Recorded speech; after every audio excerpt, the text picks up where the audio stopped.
जी, ये जो चामराजपेट पुलिस थाने से उसको अरेस्ट किए, अभी कस्टडी में हैं, तो उसको BNSS 299 सेक्शन के अंदर किया। ये जो गलत फहमी हो रही है, चामराजपेट का पुलिस पकड़ा, हानरेबल जमीर अहमद साहब मिनिस्टर के ऊपर बोला इसलिए पकड़ा, जमीर अहमद ये बोला, काला बोला, करिया बोला इसलिए ये कुछ को ये केस को संबंध ही नहीं है। ये जो केस है 299 का मतलब अल्लाह का नाम लिया, अल्लाह का कलर का नाम लिया, अल्लाह के माँ या यानी ये जो सवाल मेरे अल्लाह के नाम से बोला गया, ये सेक्शन लागू किए। ना जमीर अहमद साहब के ऊपर आया, ना दूसरों के ऊपर बोला। जो जबान खोला उन्होंने, जो जमीर अहमद का, वो दुनिया के आप क़यामत तक कोई इंसान नहीं कर सकता, इतनी गंदी बात किया हो। तो इसके लिए कोई सजा ना कोई पुलिस अरेस्ट कुछ नहीं किया है। यानी कल परसों चामराजपेट का पुलिस ये बहुत खतरनाक बात किया वो जमीर अहमद को, इससे खतरनाक हो ही नहीं सकता है। तो इसलिए ये क्या बात है, जो गुंडा एक्ट में कौन निकाला, तब यही जमीर अहमद साहब 2023 सितंबर में निकाला इसको गुंडा एक्ट में। जो हुकूमत, मुसलमानों की हुकूमत में जमीर अहमद है, नसीर अहमद है, फला है, यूटी खादर है, फला पूरे भी तो हैं ना। ये इसको गुंडा एक्ट से क्यों निकाला? गुंडा एक्ट से कांग्रेस गवर्नमेंट निकाला। तो अब इनके ही पीछे का पूरा काटा उन्हें, कुछ नहीं रखा, यानी इज्जत की बात रखा ही नहीं है मुसलमानों की उन्हें। तो हमारा जो खून जो है आंख से बाहर आता है, खौलता है खून मुसलमानों का। एक मुसलमान को भी बोला तो ये, तो इसका क्या लाज रख लिए उन्होंने? जब गुंडा एक्ट में इसको बरी करा, कोई एक इंसान ना उसको अपील किया, ना कंटेस्ट किया। और जितने लोग हैं कर्नाटक में, हमारे जमीर अहमद के रिकमेंडेशन से कितने लोग एडवोकेट जनरल बने, अरे कितने मुकाम पे बने। इन्हें पुलिस बड़े बड़े ऑफिसर को कितना बड़ा पेशा दिया है, तो क्यों नहीं किया इसको? ये ऐसा एक ही आदमी है जो इतना बड़ा करता है, ऐसे दूसरे नहीं है।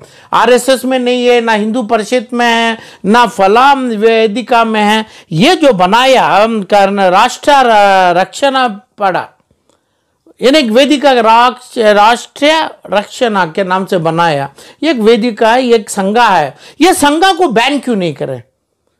जो ये अनलॉफुल एक्टिविटी बनाने का राष्ट्रीय के नाम से जो बना, इसका जबान हमें पार्लियामेंट में भी खोल सकते हैं, क्योंकि है एक छोटा सा आदमी इतनी गंदी बात करा कि अब हर आदमी देखिए, अब हर जगह मुसलमान का खून कान और आंख से निकल रहा है, सोशल मीडिया में देखेंगे तो। क्योंकि एक भाई को ही बोला, जमीर अहमद को बोला, तो ये इसके बारे में कुछ सजा नहीं है। सजा, सही सजा मेरे अल्लाह के बारे में जो बोला, इन्हें रिलीजियस आउटरेजेस के ऊपर सेक्शन बनता है 299, इसके ऊपर एक ही सेक्शन के ऊपर केस बुक किया। इसके ऊपर जो किया, आज तक कितने इदरीस पाशा को शॉट में मारा, गन में मारा, ये टेररिज्म का काम नहीं क्या? और जो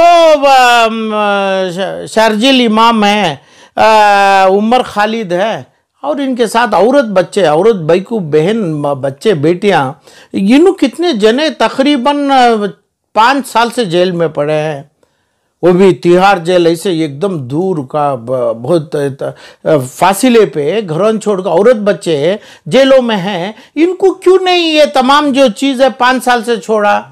5 साल से बेल में कोई एक कर्नाटक का और हिंदुस्तान का कोई मुसलमान का वकाला डाला क्या? तो क्यों ये आपने शर्जिल इमाम को, उमर खालिद को, और 2 बेटियां 3 बेटियां हैं, बच्चे 20-25 साल के जो हैं, ये लोग तकरीबन 20 आदमी अंदर हैं 5 साल से, कोई एक नहीं। मगर ऐसा गंदा आदमी तो 2 महीने 1 महीना बोल के जाता है, इस दिन पे आता हूं। इसकी जिम्मेवारी कर्नाटक का मुसलमान MLA, MP, लेजिस्लेटर और वकाला की नहीं है क्या? अरे भाई, वकाला जितने सीनियर डेसिग्नेटेड वकाला हैं, मेरे भाई हसमत पाशा साहब हैं, और फला हैं, और ये क्या एडवोकेट जनरल बनाए हैं, कोई एक इस्माइल क्या की नाम क्या है, जबीउल्लाह क्या की पता नहीं है, ये लोगों की जिम्मेदारी नहीं है क्या?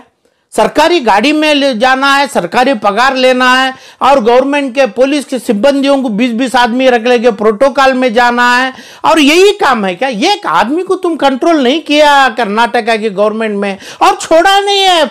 आलम पाशा जैसे लोगों को कभी छोड़ा तक नहीं है ना, क्योंकि आप पूरा काम तुम्हें ही पकड़ता, तुम्हें ही छोड़ देता है। इसको बेल में आएगा, उन्हें कस्टडी में लिया, जुडिशियल का बेल का पत्थर डालेगा, आ जाएगा। किस तरह की सजा होनी चाहिए सर उसको? सजा जब गुंडा एक्ट में डाला था, मिनिमम उसका 1 ईयर तो बेल ही नहीं मिलता है, वो गुंडा एक्ट को फोड़ा। यहां तक कानून में ऐसा कानून स्टेट गवर्नमेंट डालना, ऐसे लोगों को जो वकाला, जो संगा पैसा देता है, वो भी अनलॉफुल एक्टिविटी ऐसा डिक्लेयर करना है। चाहे मुसलमानों में भी सही, मुसलमान गलत काम किया ऐसा, जो मुसलमान वकाला गलत किया, तो वो वकाला का जो पैसा है, वकाला का जो कॉन्ट्रीब्यूशन, जो पैसा लिया, छोटा भी रसीद मिल गया, तो अनलॉफुल पैसा मदद किया उसको।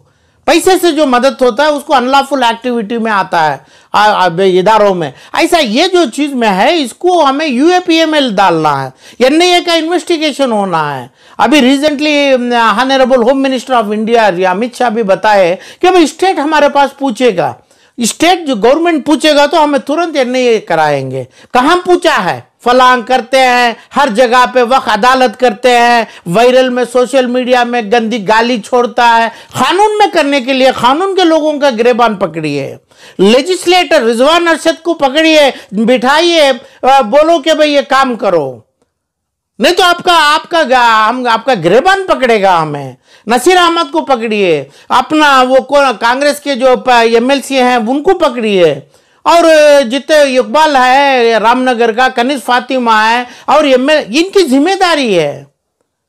ये लोगों को पकड़ के गुंडा एक्ट से क्यों लाया? ये इंसान इतना गंदा बोला, इतना गंदा, अल्लाह के पहले बोला कि भाई शाक लगा के मारा, वो बच्चों के माँ के बीवी के क्या गुजरता रहेगा इदरीस पाशा के, वो देख के बैठा। तो आज आपको इतनी बड़ी गंदी गाली दिया एक मुसलमान को, एक मेरे भाई को, तो फिर दूसरे भाई देख के बैठता है, जो उनके ऊपर एक केस नहीं पड़ा है। ये केस अल्लाह के नाम से, इस्लाम के नाम से 299 सेक्शन पड़ा है बीएनएस आईडी में, तो इसमें यूएपीए क्यों नहीं पढ़ना है, एनआईए क्यों नहीं पढ़ना है? और अपना इसके बारे में जो है शाहरजील इमाम और उमर खालिद जो है, उन्होंने क्या किया? जो लोगों को तड़पा के, जैसा इदरीस पाशा को मारा ऐसा गन शॉट में मारेगा, वो दिखा के बोलते रहेगा ये मारेगा, हम बचाएगा नहीं।